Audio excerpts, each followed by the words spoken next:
Nori's insides swirled violently as he stepped onto the gangplank of the grinning panda and took a long glance at the city that had served as his prison. The docks of the capital city bustled with so much life, albeit lowlander life. Dozens of other ships were nestled in the harbor, and hundreds of ship workers, dock workers, and everyday citizens mulled about with intense urgency. Everyone in Xianba had a place to be. The buildings closest to the docks were 1 to 2 story structures, and the city itself rose at a slight incline, as Xianba had been built at the base of tall mountains. Nori traced the tops of the buildings until he beheld the Imperial Palace, built above the lower parts of the city. Even from the docks, the palace was easily noticeable, as it had been etched into the side of a mountain. Of all the buildings these lowlanders had, the most impressive was the Imperial Palace. The palace had a long and wide orchid-purple tiled roof, with lime-green stone columns and intricate archways. According to legend, the current empress, Twisha Flara, who was Flara's mother, changed the imperial colors after centuries of consistently using golds and crimsons. For as long as Nori could remember, the imperial colors were orchid purple and lime green. Rather than wear commoner clothing, Nori wore his Chutar armor openly, even if the cuirass was damaged. He leaned his Tetsubo on his shoulder and carried his other belongings on his other shoulder. Some of the people in the crowd noticed him, and they stopped to inspect him curiously. This, of course, stopped other people, and soon more and more eyes fell on Nori. He glanced back over his shoulder to the procession of people waiting behind him. Rayko, Apisa, and Flara stood together, with Flara being in the middle. Rayko still wore the bandages on her face, although this morning she had Apisa stitch up her wound. The bandages covered the injury, which was both a benefit to Rayko and any who might address her. Flara carried the bag of ancient scrolls on her shoulder. Luxie and Vihori were just behind the trio. Everyone looked to Nori expectingly. Okay, one quick thing before we make our way to the palace, and I can't really stress how important this is. Please treat me as if I'm nothing more than a stranger Chutar, at least while we're reporting in. Chutar aren't supposed to make friends with the people they're guarding, and I could get in a lot of trouble. Please, I know this is a weird request. Rayko, Apisa, and Flara all glanced at one another, and they traded silent words between each other. Finally, Flara stepped up to him. Though she did not touch him, she smiled warmly. We understand. But I will not stand by and let anyone mistreat you. We are ready when you are, Mr. Nori. Thank you all for what you have done for us. We would not have been able to make it here safely without you. Thank you all for making this assignment one of the best things to ever happen to me. Luxie scoffed a little and placed a hand on the hilt of her sword. I don't give a Kappa's ass what the Chutar are or aren't supposed to be. You have earned my friendship as well. And any rat bastard who mistreats you will answer to me too. I agree as well. At your mark, Mr. Nori. Let's get this fated meeting started, shall we? Nori turned back to behold the crowd, and more people had stopped in confused intrigue at the sight of a Chutar, especially an Onistan one. A swift hush fell over the docks, and the eyes of the people grew wider. Make way! Make way for Princess Flara and her companions! Make way! The crowd gasped, and their attention darted behind Nori. He peeked over his shoulder, and sure enough, Princess Flara was at the gangplank. It was such a strange thing, but Nori marveled at how straight her back was, how she managed to stare across the crowd and not be visually shaken by their attention. When Nori had first met her, she had been much more mousy and frightened, and it was not to say that she wasn't still quite timid. One thing was true, however. Flara had a mission, and her level of passion and focus trumped her usual unease.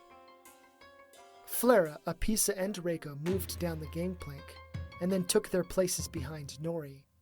Luxie and Vihori took up the rear.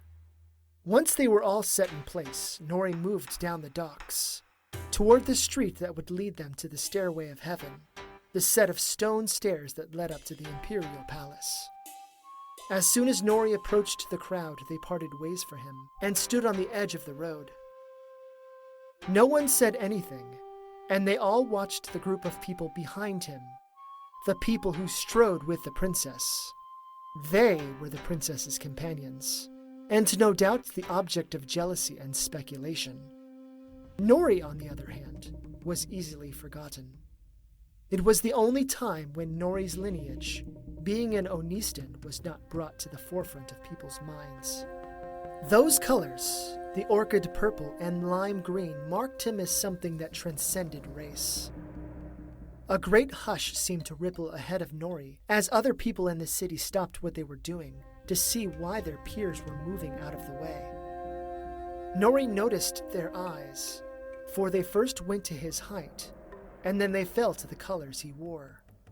Xianba was one of the largest, most densely populated cities in the Empire, and yet everyone made way for them. The further they got into the city, the more affluent and luxurious the homes became. Wider streets opened up once Nori and the others moved away from the docks, wide enough to accommodate 3 wagons side by side. They moved into the merchant quarter and established stores. Tradesmen and tradeswomen and other such laborers had shops in this section of the city. Regular businesses ceased as Nori and the others moved along. Flara, Apisa, and Rayko whispered to one another, but he couldn't quite hear what was said exactly. It was for the best anyway, for the main tenet of the Chutar was to be a silent guardian for the princess. A sudden commotion came up ahead further down the street, and the crowd was parting for someone else. Nori stopped, and so too did his friends. They didn't ask him what was going on, but they stepped around him to see what the matter could be. When the crowd parted, a group of 8 lowlander Chutar strolled up toward Nori. He recognized them all, for the Chutar was a small, elite group of well-trained warriors. The 7 normal Chutar had been actually in his cohort, and they all started their journeys together. They were all friends with one another, but not with Nori, sadly. The 8th Chutar was a woman named Yui Bixio, and she was a commander. Commander Yui stopped about 2 feet from Nori, and she held her hands behind her back. The other 7 did the same, and they all stared at Nori passively. Chutar Diasko, you have returned with Princess Twisha Flara. Your armor is severely damaged. Yes, ma'am. I would be happy to discuss the details of our trip from Jedi to Xianba during a private briefing. Princess Flara has expressed extreme urgency in needing to meet with the Empress, ma'am. It appears that both you and one of Princess Flara's companions were injured. Has the princess sustained any injury? No, ma'am. Then you have performed your duty as a Chutar, as it is expected. We will escort both you, Princess Flara, and her companions to the palace. We will have you wait in one of the lounges until an audience with the Empress can be arranged. Are there any other details I should know about prior to our excursion? While I do not feel that she is still in danger, Princess Flara has in her possession something that is important. This was one part of why we were attacked. Thank you for that information.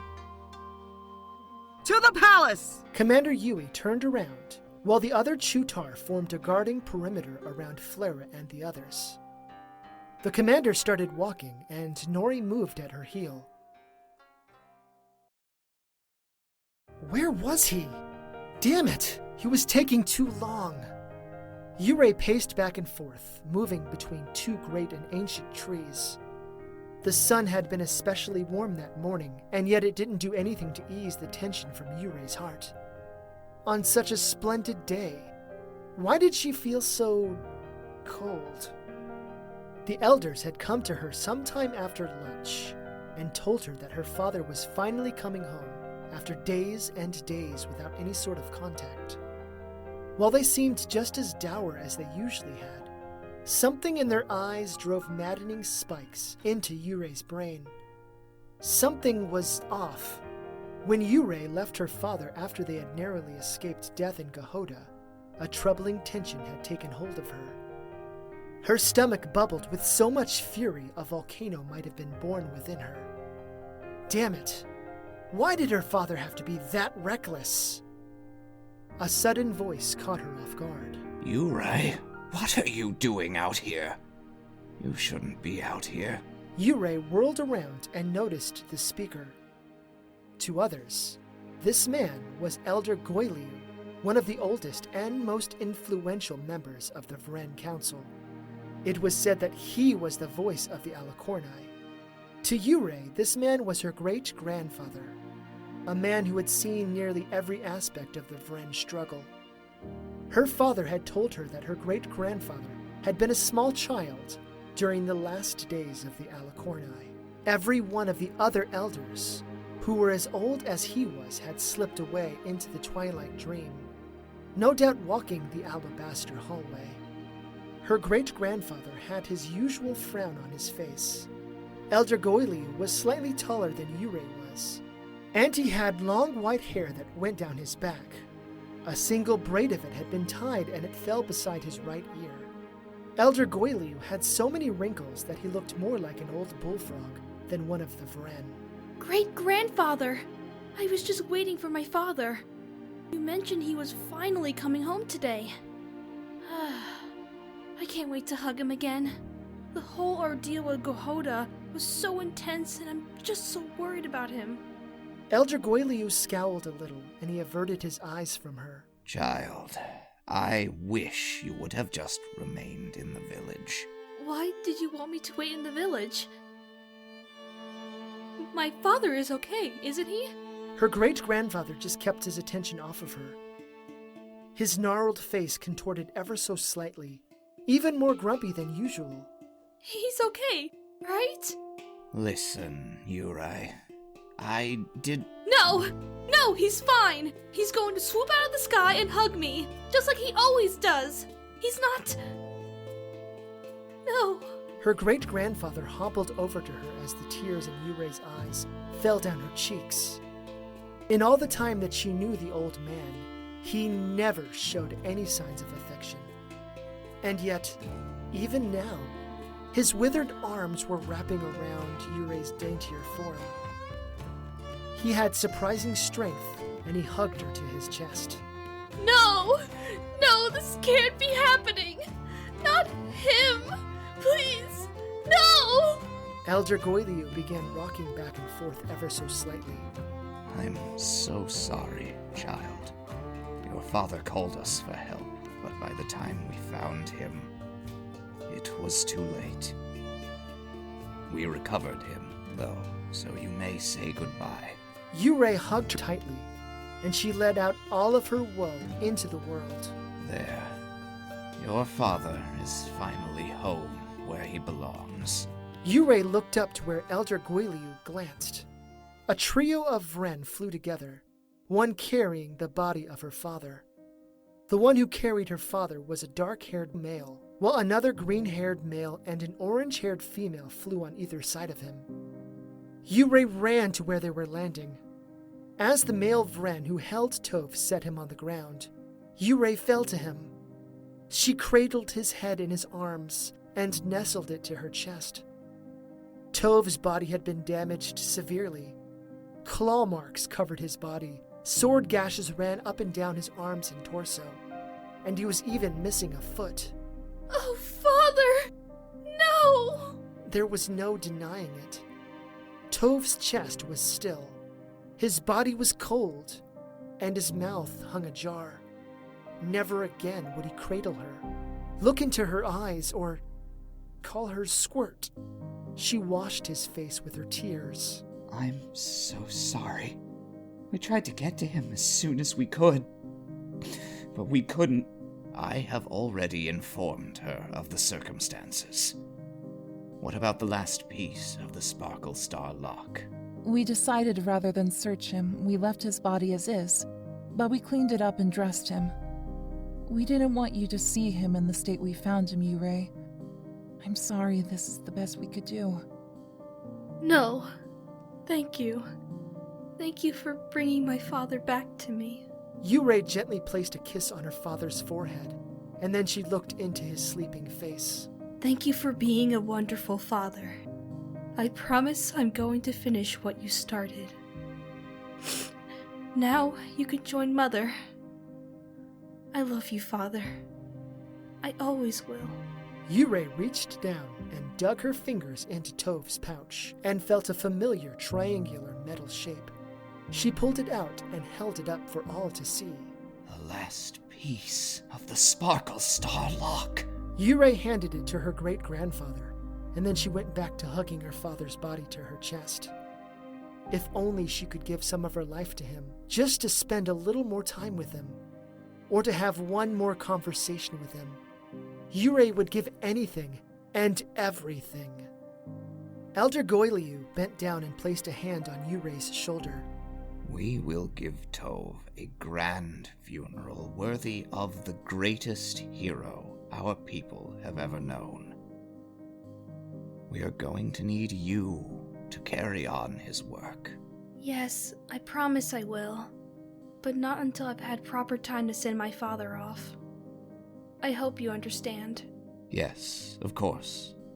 Would you like Apako to carry your father to the village? No. I shall carry my father. And so she did. Yurei had to struggle initially, but she managed to get to a stand. She smiled down at her father, and then walked back into the forest. It had been over an hour since Commander Yui had returned to the waiting room to fetch Flara.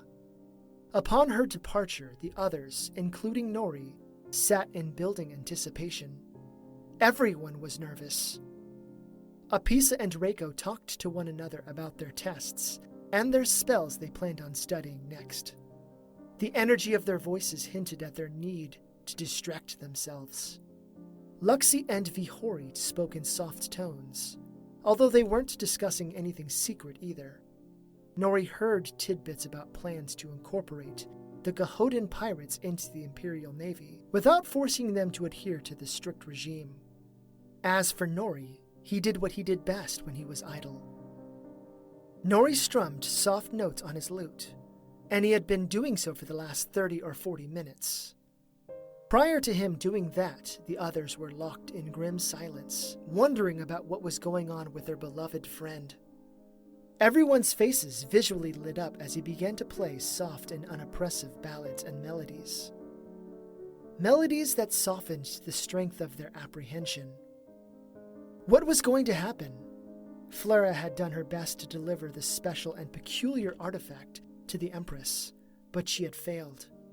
Nori had a part to play in that, because had he been a better Chutar, then perhaps the creature known as the Vren would not have been able to sneak aboard the vessel, much less steal an item from Flara. What would happen indeed? The door to the waiting room opened, and Nori stopped playing the lute. He stood up as Commander Yui entered alone. I was wondering if that were you playing the music. While it is enjoyable to hear you play, Chutar Daisko, I'm afraid you have become far too comfortable with your role as a Chutar. Ma'am, I'm not sure what you mean. I have heard Princess Flara's entire story. While your valor in combat is exceptional, your overall behavior as a Chutar was quite unacceptable. After the audience with her Empress, you will be dealt with accordingly. Cold spasms flashed in Nori's throat, chest, and stomach, and yet he didn't say anything. He simply averted his eyes. Luxie opened her mouth to say something, but Vihori placed a hand on her shoulder. That simple gesture was enough to stop her, thanks Saito. The fact that you made friends is further evidence about your inadequacy as a Chutar. You were not sent to safeguard Princess Flara to make friends, but to keep her safe. This is not the way of the Chutar. Enough of this. The Empress wished to address you. The commander glared at Nori. All of you. Nori collected his things and followed the others out of the room. Thanks Saito that Commander Yui had walked at the front of the group, as she was leading them to the Imperial Audience Chamber.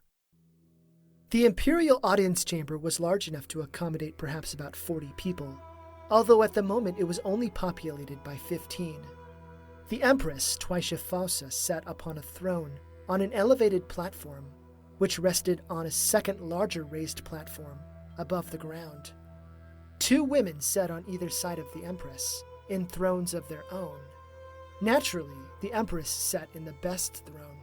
Empress Twisha Flara had long black hair that went to her shoulders, although she had several streaks of dyed red locks within her strands. A glimmering golden crown sat upon her head, and she wore an elegant white dress with crimson accents in the fabric. Like Flara, she had bluish-green irises. To her right sat Princess Twisha Cestus, who was Flara's older sister. She wore a white dress similar to her mother, and yet her dress had lavender, light pink, and bluish-green streaks of fabric woven into the edges of the dress, and along the sleeves. At the top of Princess Cestus's throne was the image of a golden sun. She had magenta-colored irises, which was quite a splendor to see. To the left of the Empress sat Flara's middle sister, Princess Twisha Lucianus. She wore a dark blue dress with black edges and lines of lighter shades of blue running up the front of the dress. Princess Lucianus had deep blue eyes that seemed to sparkle like the night's sky.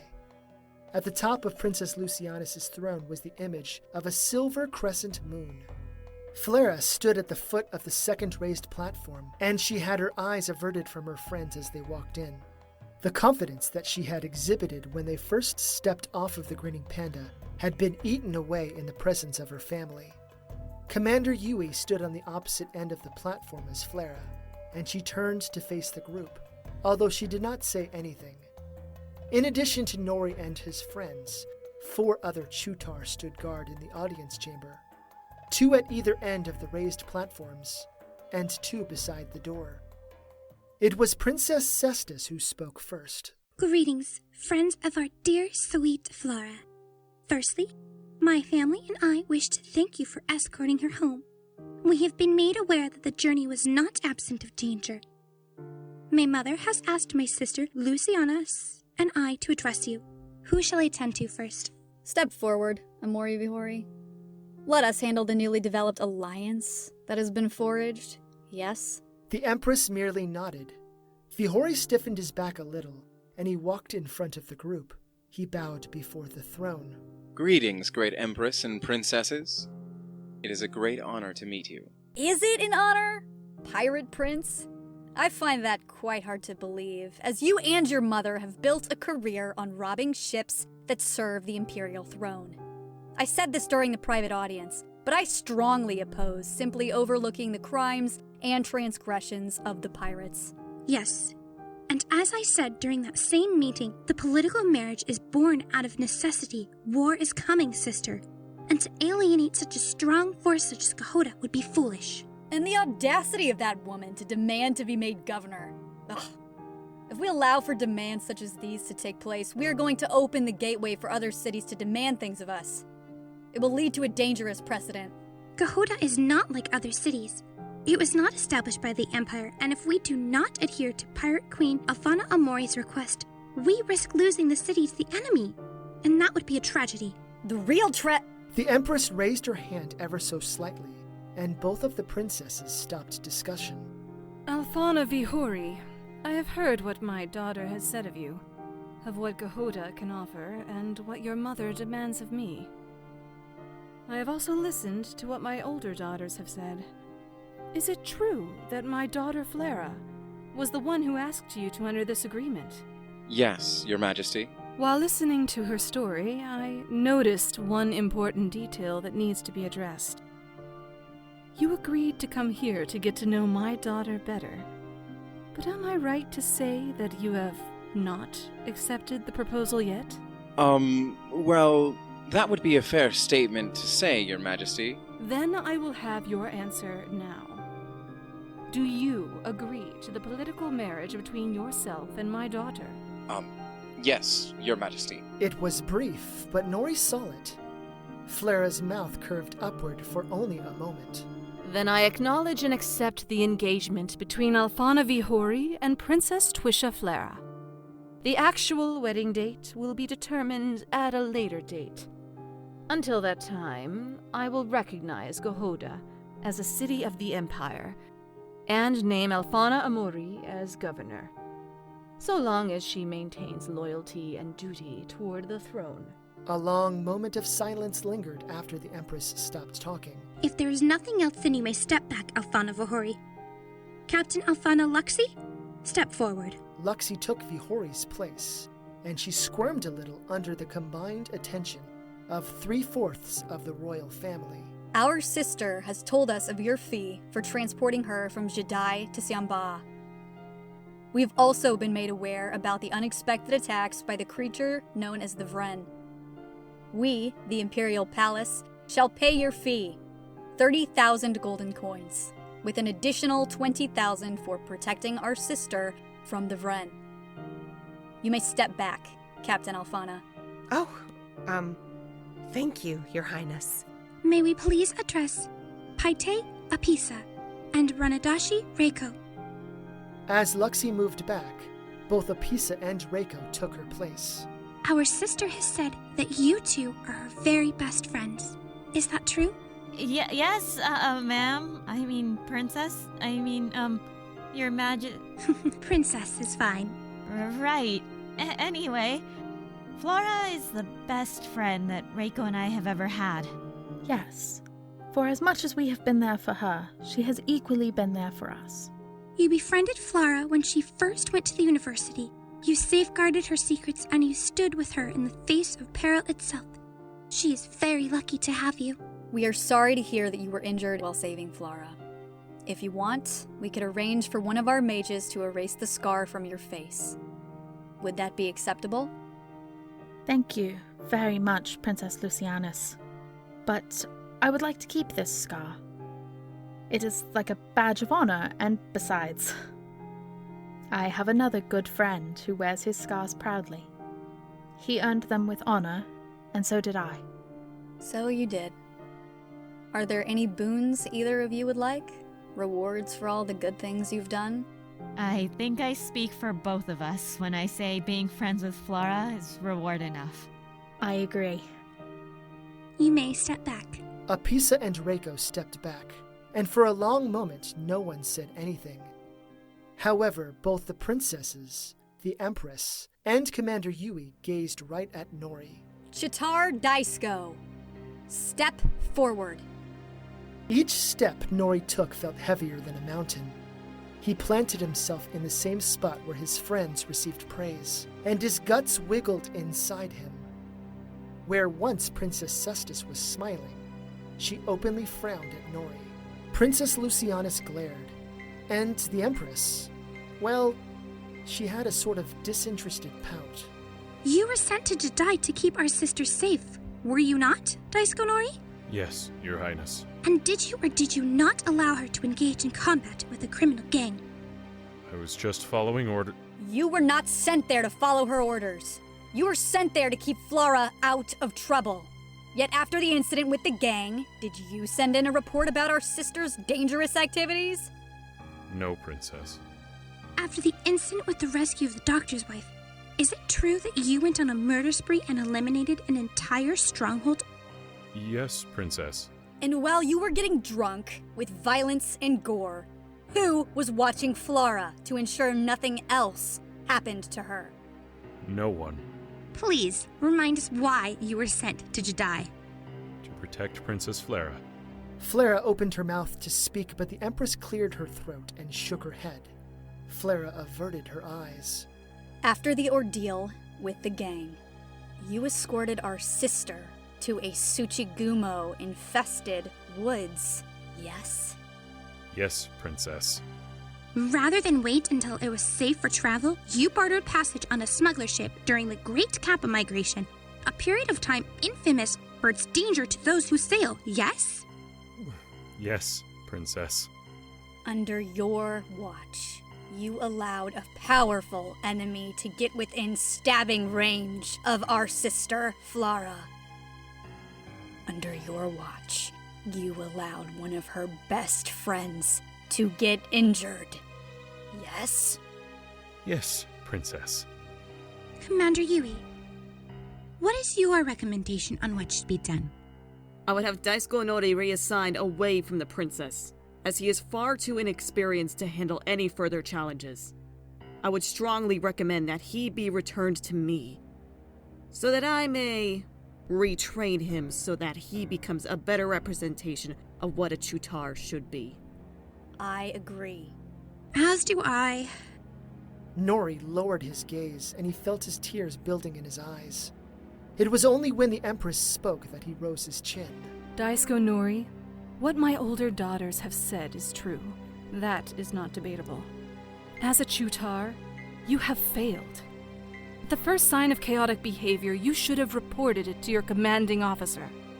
If you had, then my daughter Flara would have been pulled from Jedi immediately. The Empress paused, and then Flara frowned so profoundly. Had you reported my daughter, then she would have not stumbled upon this long-forgotten mysterious enemy. Yes, you failed as a Chutar, but conversely, according to her story, you saved my daughter's life continuously from violent gang members, spider demons, shadow creatures, enraged Kappa, and even something as nightmare-inducing as a Vren.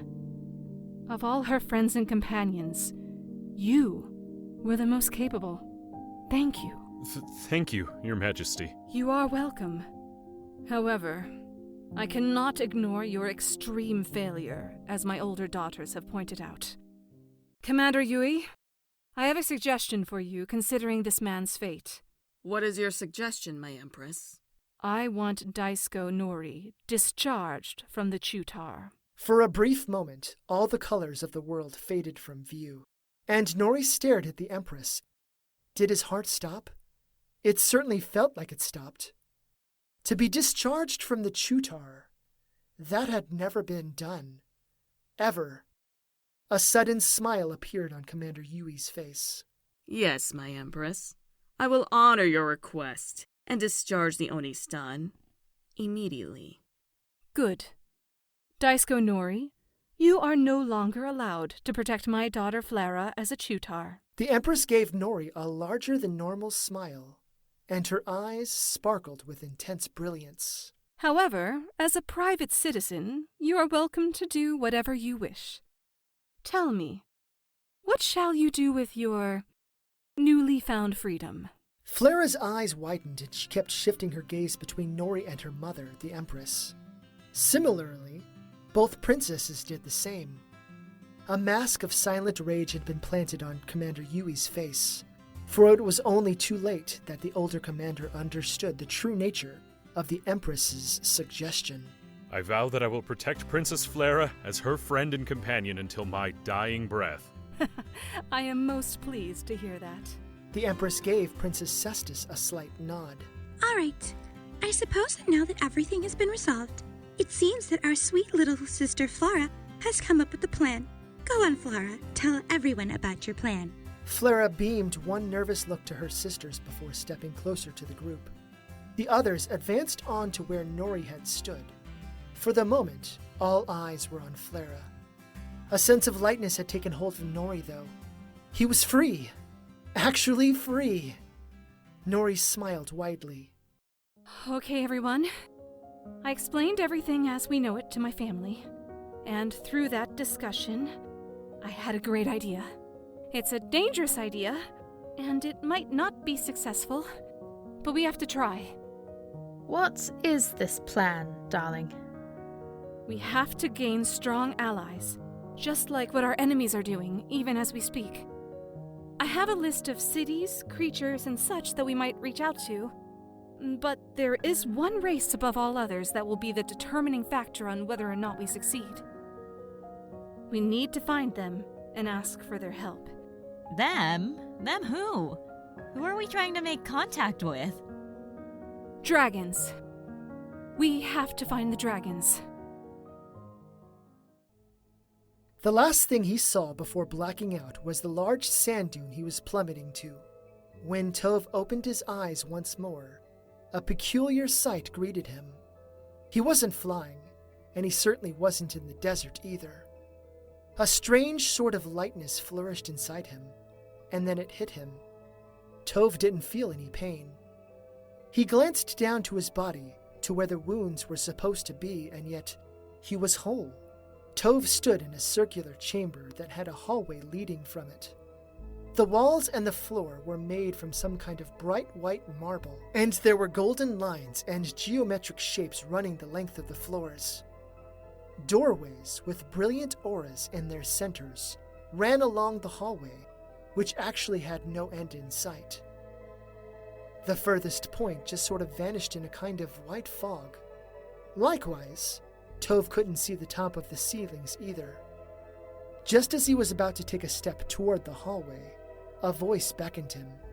It wasn't just any voice, but one of the only voices that had ever captured Tove's heart and soul. With each syllable of each word, Tove's insides vibrated with joy. There you are. I've been waiting for you. Tove turned around, and his heart soared. There she was, Riva, just as splendid as she had always been. An inch taller than Tove, with Aegean-colored short spiky hair, golden yellow irises, and that adorable gap between her teeth. She always hated it, but Tove loved that about her. He loved everything about her. When he opened his mouth to speak, the words just died on his lips. Rather than say anything, he simply hugged her. To his great satisfaction, she hugged him back just as fiercely.